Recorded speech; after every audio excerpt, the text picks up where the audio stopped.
नमः शिवाय। हर हर महादेव। मेरे प्यारे शिव भक्तों, धर्म कथा संसार में आपका फिर से दिल से स्वागत है। मैं आपकी कथावाचिका हूँ और आज हम शिव पुराण के उस अध्याय को जानेंगे जो हमारे मन के अंधकार को दूर करने के साथ साथ पाप और पुण्य का सही अर्थ भी समझाएगा। भक्तों, पिछली वीडियो में हमने विभिन्न प्रकार के दानों के महत्व पर चर्चा की थी। आज की कथा खास है क्योंकि इसमें हम जानेंगे कि हमारे कर्म, पाप और पुण्य मृत्यु के बाद हमें कहाँ ले जाते हैं, नरक क्या है और सबसे ज़रूरी बात, उन पापों से मुक्ति पाने का सबसे आसान उपाय क्या है। तो आइए अपने मन को भगवान शिव के चरणों में लगाकर आज की पवित्र कथा शुरू करते हैं। भक्तों, सनत कुमार जी परम ज्ञानी वेद व्यास जी को उपदेश दे रहे हैं। वे कहते हैं, हे मुने, इस संसार में जो तपस्वी वन में जाकर कंद मूल खाकर घोर तपस्या करता है और दूसरी ओर एक ब्राह्मण घर में रहकर ही वेदों के केवल एक मंत्र का प्रेम पूर्वक पाठ करता है, उन दोनों का फल एक समान है।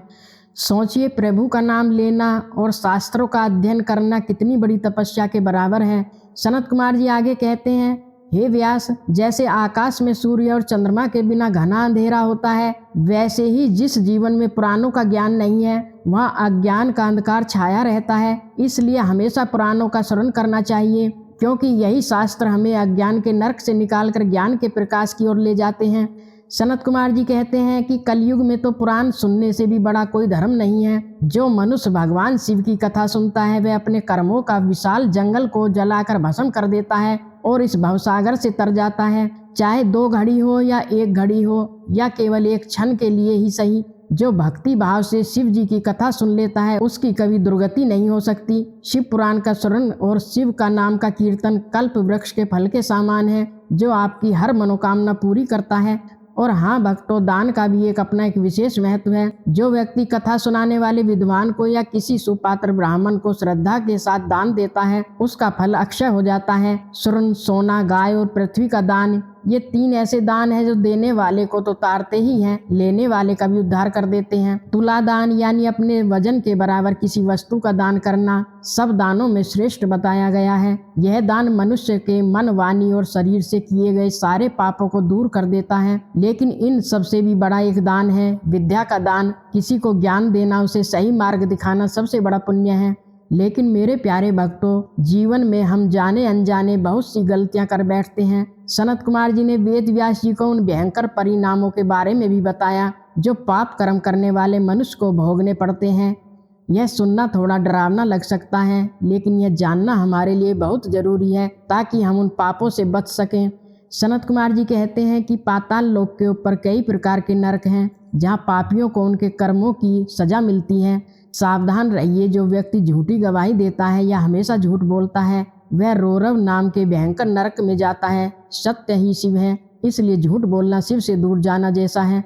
आगे सुनिए भक्तों, जो लोग गर्भ में पल रहे शिशु की हत्या करते हैं, विश्वासघात करते हैं, दूसरों का धन हड़पते हैं या शराब पीते हैं, ऐसे लोग तप्तकुंड नामक नरक में जाते हैं। वहाँ उन्हें गर्म तेल या आग जैसी यातनाएं सहनी पड़ती हैं। जो अपनी माता, बहन, गाय या पुत्री को कष्ट देता है उसे भी यही परिणाम मिलता है। जो व्यक्ति अपने गुरुजनों का अपमान करता है, वेदों की निंदा करता है या पराई स्त्री पर बुरी नजर रखता है वह लवन नामक नरक में जाता है। और इतना ही नहीं भक्तों, जो लोग देवताओं और पितरों से द्वेष करते हैं या खाने पीने की चीज़ों में मिलावट करते हैं वे कुर्मी भक्ष नरक में जाते हैं जहाँ कीड़े उन्हें काटते हैं। जो अपनी जवानी के घमंड में धर्म की मर्यादा तोड़ते हैं और धोखे से पैसा कमाते हैं उनकी भी बुरी दशा होती है। भक्तों, यहाँ तक कहा गया है कि जो बिना कारण वृक्षों को काटता है वह 80 पत्रवन नरक में जाता है। हमारे धर्म में प्रकृति को ईश्वर माना गया है, उसे चोट पहुँचाना पाप है। सनत कुमार जी आगे बताते हैं कि हजारों तरह के नरक और पाप हैं। हर चीज को अपने कर्मों के अनुसार फल मिलता है। नरक की यातना भोगने के बाद जीव फिर से कीड़े मकोड़े, पशु पक्षी और अंत में मनुष्य के रूप में जन्म लेता है। तो भक्तों, अब आपके मन में यह प्रश्न उठ रहा होगा, हे माँ, हम तो साधारण मनुष्य हैं, जाने अनजाने हमसे न जाने कितने पाप हो जाते हैं। क्या इन पापों से बचने का कोई उपाय नहीं है? क्या नरक की यातना निश्चित है? धैर्य रखिए, शिव पुराण डराने वाला नहीं बल्कि मोक्ष का ग्रंथ है। सनत कुमार जी ने इसका सबसे बड़ा और सबसे आसान उपाय बताया है। वे कहते हैं, हे व्यास, प्रायश्चित पछतावा ही पापों को धोने का उपाय है। जो पापी अपने पाप का प्रायश्चित नहीं करता वही नरक में जाता है और भक्तों, सबसे बड़ा प्रायश्चित क्या है? सनत कुमार जी कहते हैं, भगवान शंकर का स्मरण ही सर्वश्रेष्ठ प्रायश्चित है।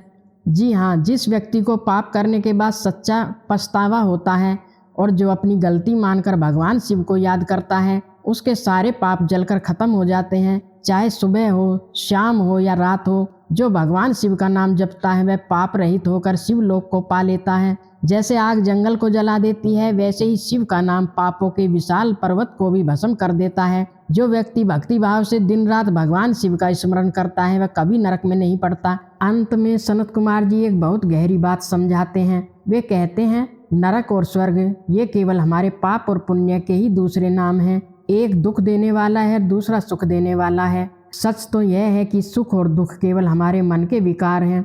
जब हमें ज्ञान प्राप्त हो जाता है, जब हम यह समझ लेते हैं कि यह सारा संसार ज्ञानमय है और शिवमय है, तब न कोई दुख रहता है न कोई भय रहता है।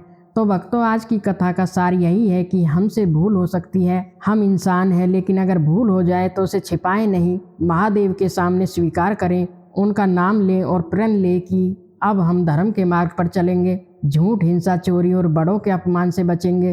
तो भक्तों, आपको आज की ये ज्ञानवर्धक कथा कैसी लगी? क्या आप भी अपने पापों का नाश करने के लिए तैयार हैं? अगर हाँ, तो अभी कमेंट बॉक्स में पूरे भक्ति भाव से लिखे हर हर महादेव। अगले भाग में हम शिव पुराण के पन्नों में छिपा एक और अद्भुत रहस्य जानेंगे। तब तक प्रभु शिव की कृपा आप और आपके परिवार पर बनी रहे। इस चैनल को सब्सक्राइब करना न भूलें और पुण्य कमाने के लिए इस वीडियो को अपने प्रियजनों के साथ जरूर शेयर करें। जय भोलेनाथ, हर हर महादेव।